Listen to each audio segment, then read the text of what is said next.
हम स्टार्ट करेंगे about the very introductory video of eukaryotic cell. ठीक है, इस लेक्चर के थ्रू हम लोग यूकैरियोटिक सेल के बारे में जानेंगे, कुछ स्ट्रक्चर रीड करेंगे और अच्छे से देखेंगे यूकैरियोटिक सेल कैसा होता है। So let's start. तो पहला ही पॉइंट जो लिखा हुआ है, आप लोगों को पता है कि यू मतलब यूकैरियोटिक सेल का ये जो यू है, यू मतलब होता है एडवांस एंड कैरियोटिक मतलब क्या होता है, दैट इज न्यूक्लियस। तो जो cell advance type of nucleus को कैरी करता है वही हो जाता है यूकैरियोटिक सेल। अब एडवांस टाइप ऑफ न्यूक्लियस क्या होता है, जिसके पास well defined membrane bound nucleus हो, जिसके पास मेम्ब्रेन बाउंड न्यूक्लियस हो। अब मेम्ब्रेन बाउंड न्यूक्लियस कैसा होता है हम लोग देखेंगे एक पिक्चर के थ्रू। नेक्स्ट क्या बोला गया है कि जो भी यूकैरियोटिक सेल आपको मिलेगा, सारे यूकैरियोटिक सेल के पास सेपरेटेड एक मेम्ब्रेन रहेगा और वो मेम्ब्रेन के थ्रू वो डिस्टिंक्टली अरेंज्ड रहेगा। तो all the organelles are separated through the distinct membrane. तो ये है यूकैरियोटिक सेल का और एक कैरेक्टर। अब आप लोगों को पता है कि जो न्यूक्लियस है वो क्या होता है, वो मेम्ब्रेन बाउंडेड होता है। अब ये मेम्ब्रेन बाउंडेड जो न्यूक्लियस है उसमें रहता है genetic material, that is DNA. ठीक है, अब ये जो डीएनए रहता है, ये डीएनए हो जाता है डबल स्ट्रैंडेड और लिनियर इन नेचर, जो कि लिनियर होता है। अगर आप लोग थोड़ा भी रिकॉल करेंगे तो प्रोकैरियोटिक सेल के पास जो जेनेटिक मटेरियल था, वो जेनेटिक मटेरियल डबल स्ट्रैंडेड तो था लेकिन वो सर्कुलर था। लेकिन यूकैरियोटिक सेल में जो जेनेटिक मटेरियल है वो डबल स्ट्रैंडेड है और वो लिनियर फॉर्मेट में रहता है। ठीक है, ये समझ में। नेक्स्ट पॉइंट क्या बोला गया है कि यूकैरियोटिक जो सेल है वो क्या बनाता है, लार्ज एंड कॉम्प्लेक्स ऑर्गेनिजम्स।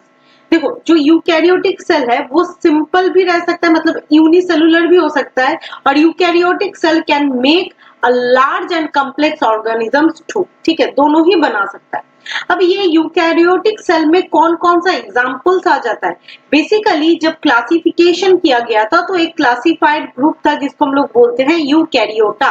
और यूकैरियोटा के अंदर ही क्या क्या आ जाता है, दैट इज प्रोटोजोआ। प्रोटोजोआ क्या होता है, जैसे कि यूनिसेलुलर हो सकता है, जैसे कि यूग्लिना हो गया, पैरामोसियम हो गया, मलेरिया कॉजिंग प्लाज्मोडियम हो गया। ये सारे क्या हो जाता है, यूनिसेलुलर तो है लेकिन ये यूकैरियोटिक है और वो भी इंक्लूड हो जाता है within the protozoa group. Next क्या हो गया, फंगी हो सकता है, नेक्स्ट प्लांट्स भी हो सकते हैं, एनिमल भी होते हैं। तो ये सारे यूकैरियोटिक सेल से ही बनता है और जो कि क्लासिफाइड होता है within the group Eukaryota. इतना दूर तक आपको समझ में आया? ठीक है। नेक्स्ट क्या बोला गया है कि locomotory organ in case of eukaryotic cell वो फ्लैजेला भी हो सकता है, जैसे कि स्पर्म सेल, उसके पास फ्लैजेला रहता है, और सीलिया जो होते हैं वो रहता है in case of eukaryotic cell. Next क्या बोला गया है कि जो साइटोस्केलेटन, अब ये साइटोस्केलेटन क्या है इसके बारे में हम लोग डिटेल पढ़ेंगे, लेकिन साइटोस्केलेटन बेसिकली एक सेल का शेप कैसा होगा, वो कैसे इंटरनल ऑर्गेनाइजेशन शो करेगा और उसको मैकेनिकल सपोर्ट देने में भी हेल्प करता है। तो साइटोस्केलेटन जो कि सिर्फ और सिर्फ आपको यूकैरियोटिक सेल में मिलेगा, ना ही प्रोकैरियोटिक सेल में। ठीक है, और क्या है, जितना भी यूकैरियोटिक सेल आपको मिलेगा, सारे यूकैरियोटिक सेल का शेप भी नहीं सेम होता है, साइज भी नहीं सेम होता है। तो eukaryotic cells are not same shaped, वो सेम शेप का नहीं होता है। जैसे ही आप लोगों को पता है कि जो आरबीसी होता है, आरबीसी जनरली बाइकनकेव शेपेड होता है, ऐसा कुछ शेपेड होता है आरबीसी। नेक्स्ट क्या है, डब्ल्यूबीसी, उसके पास कोई अपना शेप ही नहीं होता है, इसीलिए हम उसको क्या बोलते हैं, वो एमीबॉयड शेपेड हो जाता है। ठीक है, और भी कुछ एक प्लांट सेल में जाइलम सेल जो होते हैं वो इलोंगेटेड होता है, क्योंकि उसके इलोंगेट होना पड़ेगा, वो पानी को ट्रांसपोर्ट करता है। तो ये जो शेप है, जो साइज है, ये डिपेंड करता है सेल क्या फंक्शन प्ले करता है उसी के ऊपर। तो यूकैरियोटिक सेल में आपको जितना भी सेल मिलेगा, सारे सेम शेप एंड साइज का नहीं होगा। आई होप ये स्लाइड आपको समझ में आया होगा। नेक्स्ट हम लोग स्टडी करेंगे अबाउट द यूकैरियोटिक सेल। जिसमें हम लोग एक बार स्टडी करेंगे प्लांट सेल के ऊपर और एक बार स्टडी करेंगे एनिमल सेल के ऊपर, और ये भी हम लोग देख लेंगे कि क्या डिफरेंस है in between the plant cell and animal cell और क्या सिमिलरिटी है। जैसे कि ये दोनों ही यूकैरियोटिक सेल है तो ज्यादा से ज्यादा क्या होगा, सिमिलरिटी ही आपको मिलेगा, लेकिन फिर भी प्लांट सेल और एनिमल सेल में कुछ डिसिमिलर कैरेक्टर भी होता है जिसके बारे में हम लोग डिस्कस करेंगे। तो जैसे कि प्लांट सेल और एनिमल सेल यूकैरियोटिक सेल है, पिक्चर से ही आपको दिख रहा है कि जितना भी ऑर्गेनेलीज है वेल मेम्ब्रेन बाउंडेड है, सबके पास अपना अपना मेम्ब्रेन है, ठीक है। तो let's start with plant cell. देखो प्लांट सेल का एकदम बाहरी एक लेयर आपको दिख रहा है जिसको हम लोग क्या बोलते हैं, दैट इज सेल वॉल। ये सेल वॉल वाला स्ट्रक्चर ये प्लांट सेल के पास होगा, लेकिन सेल वॉल जो कि आउटर कवरिंग हो जाता है in case of plant cell वो नहीं रहेगा in case of animal cell. इसीलिए एनिमल सेल में आपको एक कोई भी सेल वॉल नहीं मिलता है। एनिमल सेल में जो आउटर कवरिंग हो जाता है वो होता है प्लाज्मा मेम्ब्रेन, ठीक है। Plasma membrane is the outer covering in case of animal cell, but in case of plant cell it is the cell wall. Plant cell के पास भी प्लाज्मा मेम्ब्रेन होता है, लेकिन ये वाला प्लाज्मा मेम्ब्रेन आप लोग देख पा रहे हैं कि प्लाज्मा मेम्ब्रेन इनर स्ट्रक्चर है, whereas the cell wall is the outer structure and the plasma membrane is just lies inner to the cell wall, ठीक है। इतना आपको समझ में है। ये कुछ डिसिमिलरिटीज और सिमिलर कैरेक्टरिस्टिक है। फर्दर जब हम लोग रीड करेंगे हम लोग देखेंगे कि ये जो प्लाज्मा मेम्ब्रेन है ये बहुत ही ज्यादा important and must having structure है जो कि सारे ऑर्गेनिज्म के पास होते हैं, क्योंकि प्लाज्मा मेम्ब्रेन इंपॉर्टेंट एक स्ट्रक्चर हो जाता है। Where cell wall plant cell के पास है, एनिमल सेल के पास नहीं है। उससे कुछ ज्यादा कुछ फर्क तो एनिमल सेल को नहीं होता है, एनिमल सेल फिर भी जिंदा रहता है, लेकिन प्लाज्मा मेम्ब्रेन तो दोनों के ही पास है, ठीक है। नेक्स्ट क्या है, आप लोग देख पा रहे हैं कि in case of plant cell ये जो न्यूक्लियस स्ट्रक्चर, ये न्यूक्लियस स्ट्रक्चर थोड़ा साइड के तरफ है, थोड़ा साइड है, एक साइड में है। Whereas in case of animal cell ये न्यूक्लियस जो स्ट्रक्चर है वो ऑलमोस्ट सेल का मिडिल में है कि नहीं, आपको दिख रहा है। तो ऐसा क्यों है? ऐसा इसीलिए है कि प्लांट सेल के पास एक लार्ज वैक्यूल रहता है, एक लार्ज वैक्यूल रहता है जो कि ऑलमोस्ट सेल के एकदम बीचों बीच रहता है। इसी के कारण जो न्यूक्लियस है ये थोड़ा साइड में क्या होता है, साइड में रहता है, ठीक है।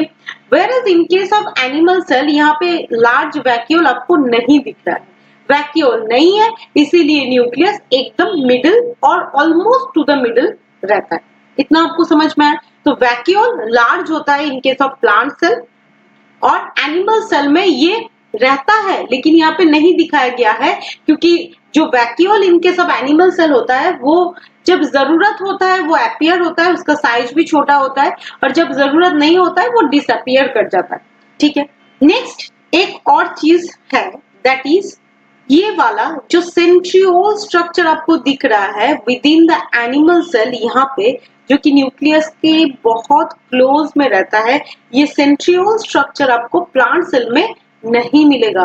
सेंट्रियोल का काम क्या होता है, सेल डिवीजन में हेल्प करता है, और ये एक ऑब्वियस कैरेक्टर हो जाता है in case of animal cell, but plant cell में सेंट्रियोल नहीं रहता है, ठीक है। नेक्स्ट क्या है, बाकी जितना भी चीजें हैं और कुछ दो एक पॉइंट जो आपको प्लांट सेल में मिलेगा, जैसे कि प्लाज्मोडेस्माटा।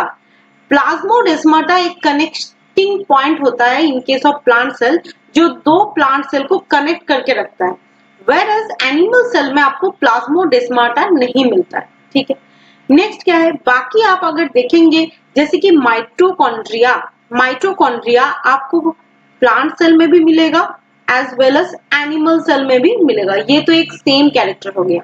और एक important point that is the presence of chloroplast. Chloroplast सिर्फ और सिर्फ प्लांट सेल में मिलेगा और एनिमल सेल में आपको नहीं मिलेगा। बाकी और क्या है, दैट इज न्यूक्लियस। न्यूक्लियस दोनों में ही रहता है, दोनों में ही न्यूक्लियस आपको मिलेगा। न्यूक्लियस के अंदर एक डेंस पोर्शन होता है जिसको हम लोग क्या बोलते हैं, न्यूक्लियोलास। वो प्लांट सेल में भी रहता है, एनिमल सेल में भी रहता है, तो ये भी पॉइंट सेम हो गया। Next Golgi apparatus. Golgi apparatus is the traffic police of the cell, जो कि प्लांट सेल में भी आपको मिलेगा एज वेल एज आपको एनिमल सेल में भी मिल जाएगा, ठीक है। ये सेम कैरेक्टर हो गया। और क्या है, that is the smooth endoplasmic reticulum and as well as rough endoplasmic reticulum. ये दोनों ही रेटिक्यूलियम, एंडोप्लाज्मिक रेटिक्यूलियम आपको plant cell as well as animal cell दोनों में ही मिलेगा। नेक्स्ट हो जाता है पेरोक्सिज्म, जो कि एनिमल सेल में भी रहता है as well as plant cell में भी रहता है। लाइसोसोम, लाइसोसोम जो जिसको हम लोग क्या बोलते हैं suicidal bag, lysosome plant cell में भी रहता है as well as animal cell में भी रहता है। और राइबोसोम, राइबोसोम भी आपको दोनों में ही मिलेगा, plant cell as well as animal cell दोनों में ही आपको राइबोसोम मिल जाएगा। तो कुछ कैरेक्टर ऐसा भी है जो कि सिमिलर है, बट कुछ कैरेक्टर ऐसा भी है जो कि सिमिलर नहीं है। उसमें इंपॉर्टेंट पॉइंट्स को हम लोग यहाँ पे डिस्कस किए और बाकी आप लोग और भी ज्यादा पढ़ेंगे जब लेक्चर और भी ज्यादा प्रोग्रेस होगा। तो आई होप इतना दूर तक यूकैरियोटिक सेल का basic structure, plant cell animal cell का जो डिफरेंस है ये आपको समझ में आया होगा। अगर लेक्चर वीडियो आपको पसंद आया तो please do subscribe to my channel. Thank you so much.